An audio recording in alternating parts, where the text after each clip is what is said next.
Who dares wins.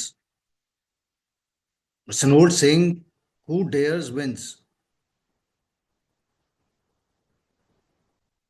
Win और loose life का एक इम्पॉर्टेंट एस्पेक्ट है and obviously win he matter करता है। बट कॉइन के दो साइड है, विन और lose. An number of factors an number of reasons हमारी लाइफ में होते हैं जिससे हम विन और लूज करते हैं। बट विन और लूज से पहले स्टेप वन क्या आता है? Courage to do it. Hare Krishna friends, मैं एस्ट्रोलॉजर सुनील मेहरा आपका सबका इस चैनल में स्वागत करता हूं। आशा करता हूं आप सब लोग हष्ट पुष्ट और स्वस्थ होंगे। फ्रेंड्स, हमने वैदिक एस्ट्रोलॉजी के पहले अपने वीडियोस में बहुत बार शेयर किया है कि जब हम एस्ट्रोलॉजिकली किसी भी व्यक्ति विशेष के बारे में समझना चाहते हैं तो हम एक जन्म कुंडली बनाते हैं। सो कमिंग टू बेसिक्स, आप किसी भी valid verified astrology app software के through date of birth, place of birth और टाइम ऑफ बर्थ डाल के एक जन्म कुंडली बना सकते हैं, जिससे आपकी एक लगन कुंडली, चंद्र कुंडली और षोडश वर्ग के बाकी सारे चार्ट्स आराम से बन जाएंगे। सो आज हम जन्म कुंडली के उस भाव के बारे में डिस्कशन करेंगे, कुछ इंफॉर्मेशन शेयर करेंगे जो करेज से रिलेट करता है। इस भाव का नाम ही सहज भाव है, इसे हम पराक्रम से रिलेट करते हैं। तो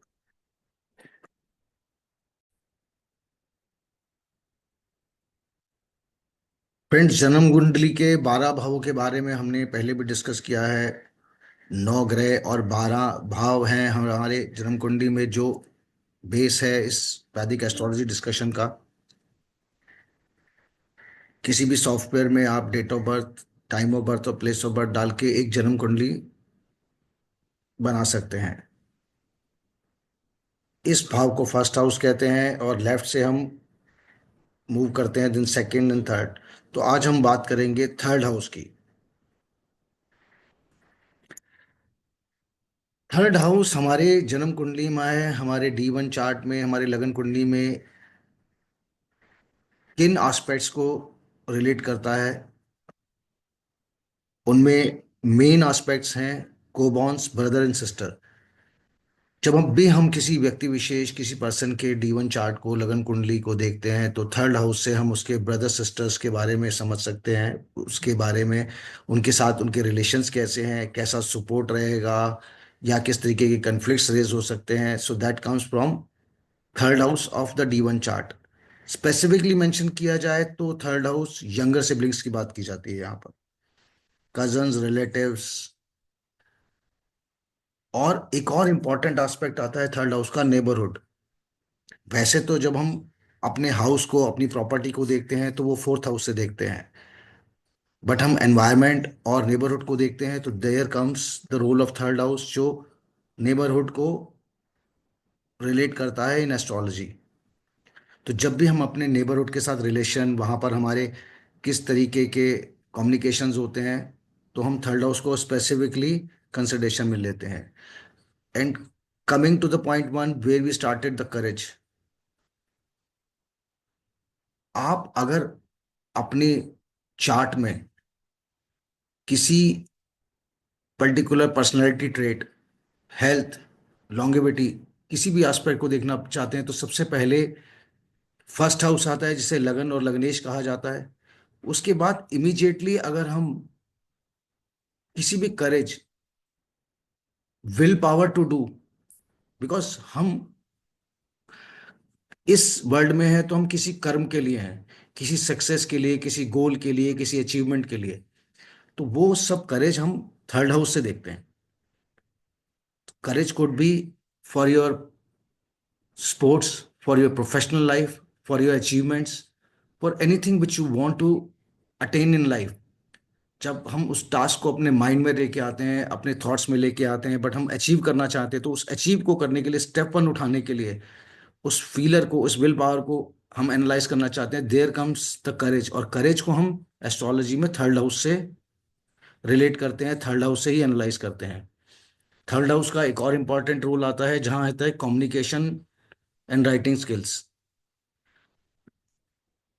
कम्युनिकेशन इतना इंपॉर्टेंट पार्ट है, भले एक चाइल्ड हो, एक यंग पर्सन हो, एक ओल्ड पर्सन हो, कोई भी हो, हम अपनी फैमिली में हैं, हम अपनी सोशल लाइफ में हैं, हम अपने प्रोफेशन में हैं। So communication is the key. We communicate verbally, we communicate in written. अब तो डिजिटलाइजेशन का टाइम है, हम मेल्स पे, चैट पे, n number of ways we communicate to each other, to outside world, within our families, with our relations. So communication बहुत important हो जाता है हमारी लाइफ में। तो अगर हम किसी भी पर्सन के चार्ट से उसकी कम्युनिकेशन स्किल्स को, उसकी कम्युनिकेशन के वेज को एनालाइज करना चाहते हैं, तो थर्ड हाउस बहुत इंपॉर्टेंट है, जो हमें बताता है कि वो व्यक्ति विशेष किस तरीके से कम्युनिकेट कर सकता है, किस तरीके की कम्युनिकेशन स्किल्स उसमें है, या क्या बैरियर्स हैं उसके कम्युनिकेशन में, as well as short journeys. Journeys life का पार्ट है, long journeys, short journeys, even abroad travels. तो अगर हम शॉर्ट जर्नीज की बात करें तो थर्ड हाउस से हम शॉर्ट जर्नीज को भी एनालाइज करते हैं। हमने एक एग्जांपल के लिए कि यहाँ पर जन्म कुंडली ली है, 5 नंबर इसके फर्स्ट हाउस में लिखा है, मीन्स ये सिंह लगन की जन्म पत्रिका है। First house, second house, third house. Third house को जब हम एनालाइज करेंगे यहाँ पर, तो हम सबसे पहले थर्ड हाउस के ओनर को देखेंगे। जैसे हमने समझा कि 12 राशियां हैं, 9 ग्रह हैं, सूर्य चंद्र को छोड़कर हर ग्रह के पास 2-2 राशियां हैं। फ्रेंड्स, अब अगर हम यहाँ पर थर्ड हाउस को एनालाइज करेंगे तो सबसे पहले हम ओनर को देखेंगे। 7 नंबर मीन्स तुला राशि। तुला राशि के ओनर कौन है? वीनस, यानी कि शुक्र। तो अब हम यहाँ पर करेज, सिबलिंग, कम्युनिकेशन, नेबरहुड, इन सब एस्पेक्ट्स को जब हम थर्ड हाउस से एनालाइज कर रहे हैं, तो की एस्पेक्ट कहाँ से निकलेगा? 7 नंबर से। 7 नंबर के लॉर्ड क्या है? शुक्र। अब शुक्र कहाँ प्लेस्ड है? अपने से, अब थर्ड हाउस का लॉर्ड अपने से 12th में प्लेस्ड है।